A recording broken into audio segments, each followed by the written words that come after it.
the core of so many of the reasons that Americans are underserved, from healthcare, housing, education. A lot of it comes down to this argument of scarcity, that there aren't enough resources.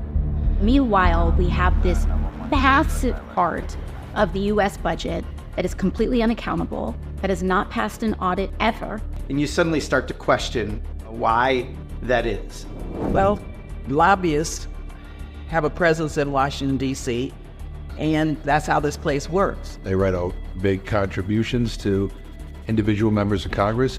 I walk to a vote later today. I will no doubt bump into one or two defense lobbyists. Look, this is a highly profitable industry. A lot of people are making a lot of money. I don't think most people know that half of the US defense budget goes to essentially 5 private companies. Those dollars then go into lobbying efforts to lobby Congress to continue to give them more and more money year after year. The revolving door is kind of a tongue-in-cheek way to describe the fact that military brass, when they're no longer affiliated with the Pentagon, go into defense contracting. You get people who have insider knowledge into how the Pentagon award such excessive militarized contracts, and then making sure that that happens for every single company that they join. There's very few defense contractors now compared to what there were many years ago. That's part of why you have no competition. They're spending money to pay their executives $20 million a year or billions to jack up their stock prices instead of investing in things that would protect the country. One of the most important things we could do is just simply make the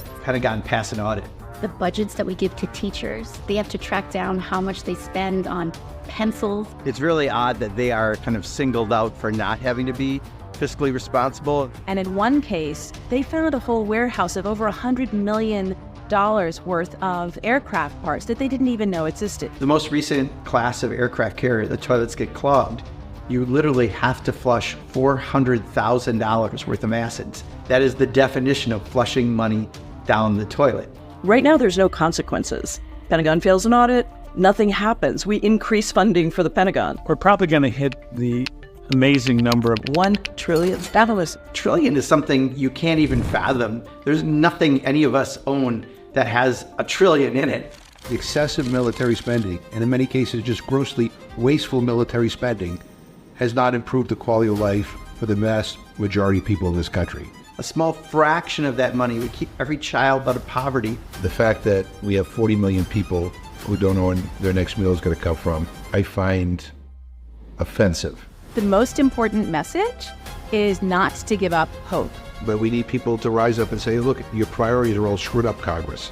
Accountable defense spending is one of the most bipartisan issues that we work on. It's going to be the power and the voices of people throughout the country that's going to make this change. You know, if they can't account for equipment, if they can't justify why a hammer has to cost hundreds of dollars, then we shouldn't be spending that money. It's really that simple. We wouldn't do anything differently for spending on education or healthcare.